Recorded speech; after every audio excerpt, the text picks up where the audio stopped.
20वां पद ज्ञात करना है। कौन सा पद ज्ञात करना है? 20वां पद। कहने का तात्पर्य ये कि जैसे कि अगर इसी क्रम से मैं चलता रहूं 3, 7, 11, 15, अगर इसी प्रकार से चलता रहूं, जैसे पहला पद 3 है, दूसरा 7 है, तीसरा 11 है, चौथा 15 है, इसी प्रकार से अगर मैं चलता रहूंगा और अगर 20वें पद तक पहुंचूंगा तो मुझे कौन सा मान प्राप्त होगा, अर्थात मुझे कौन सी संख्या प्राप्त होगी, वो हमें ज्ञात करनी है। तो इसके लिए एक सीधा सा सूत्र होता है। किसी भी समांतर श्रेणी का अंतिम पद ज्ञात करने का सीधा सा सूत्र होता है, जिसमें an बराबर a प्लस n माइनस 1 गुणा d होता है। अब इसमें आपको समझ लीजिए, ये कहलाता है आपका अंतिम पद, ये कहलाता है आपका प्रथम पद, ये n का मतलब जो पद ज्ञात करना है वो संख्या, अर्थात कौन सा पद ज्ञात करना है? 20। तो यहां हमारे पास में n कितना है? 20 है। और d का मतलब होता है उन पदों में अंतर कितने कितने का है, अर्थात सार्वअंतर। तो सार्वअंतर d होगा। तो अब देखिए इसमें सबसे पहले क्या लिखूंगा मैं? AP 3, 7, 11 है, 15 है में प्रथम पद a बराबर है हमारे पास में कितना? 3। सार्वअंतर जिसको d से प्रतिष्ठित करते हैं, d कितना होगा? मैंने आपको पहले ही बता दिया था कि अगले वाले पद में से पिछले वाला पद घटाना है। अगर पहले वाले पद में से अगले वाला पद घटाओगे तो गलत हो जाएगा। तो हम 7 में से 3 को घटा देंगे तो हमारे पास में सार्वअंतर कितना प्राप्त होगा? 4। इसी प्रकार से पदों की संख्या n, अर्थात अब यहां पे कौन सा पद ज्ञात करना है मेरे को?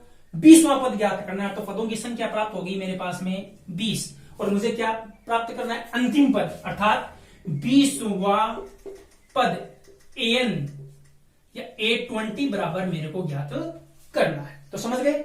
वापस एक बार बता देता हूं। इसमें आपको प्रथम पद सूत्र क्या होता है? an बराबर a प्लस n माइनस 1 गुणा d, ये होता है। जिसमें प्रथम पद हमारे पास में क्या है? 3 है। यहां n पदों की संख्या अर्थात 20वां पद ज्ञात कर रहा है, तो n बराबर 20 हो गया। यहां पर अंतर इनका सार्वअंतर 7 में से 3 घटा दो, चाहे 11 में से 7 घटा दो, चाहे 15 में से 11 घटा दो, प्रत्येक स्थिति में हमको कितने प्राप्त होते हैं? 4। अर्थात हमको कौन सा पद ज्ञात करना है? 20वां पद ज्ञात करना है। तो इसमें किस प्रकार से ज्ञात करेंगे वो देखिए। अब देखिए ये जो सूत्र है, इसी सूत्र के अनुसार ही मैं मान रखने जा रहा हूं an, अर्थात a और n कौन सा है? 20, अर्थात 20वां पद ज्ञात करना है। a प्रथम पद हमारे को कौन सा प्राप्त है? 3 प्लस n कौन सा पद ज्ञात करना है? 20वां ज्ञात करना है। तो 20 माइनस 1, और सार्वअंतर हमने पहले ही निकाल लिया था। सार्वअंतर 7 में से 3 घटाया या 11 में से 7 घटाया, हर स्थिति में कितना प्राप्त होता है? 4 प्राप्त होता है। अब देखिए इसको हल कीजिए।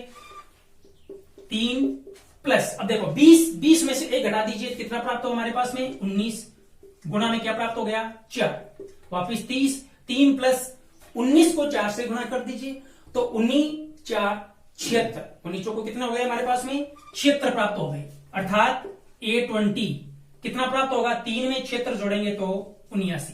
अर्थात इस क्रम में अगर हम चलते तो इस AP का, अर्थात इस समांतर श्रेणी का 20वां पद है, वो हमें कितना प्राप्त होता? 79 प्राप्त होता। ये एक तरह से हमारे पास में धनात्मक थी। अब इसी का एक और उदाहरण लेते हैं, जिसमें हमारे पास में जो श्रेणी होगी वो क्या होगी? घटते क्रम में होगी, अर्थात ऋणात्मक पदों